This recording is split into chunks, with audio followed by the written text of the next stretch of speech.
گلی صحرا ندارد بوی سنبل، گلی صحرا ندارد بوی سنبل، نه هر مرغی بخواند همچو بلبل.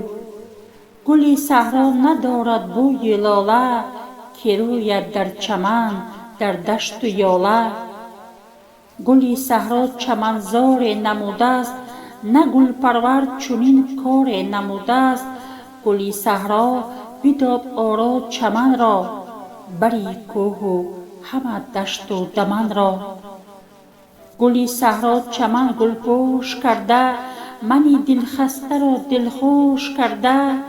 گلی صحرا ندارد هیچ آزار، ندارد قیمت در پیش بازار.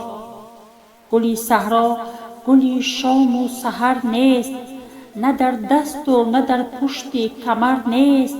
گلی صحرا ندارد پایه و خار، نمی سازد خراش دست خریدار. گلی صحرا میان عاشقان نیست، از این رو او به دست صادقان نیست. ندارد هیچ انسان همتش را، چسان پرسد بهای و قیمتش را. گلی صحرا ز دور آل سامان، گلی صحرا ز دور آل سامان، وطن کرد کوهسار تاجیکستان.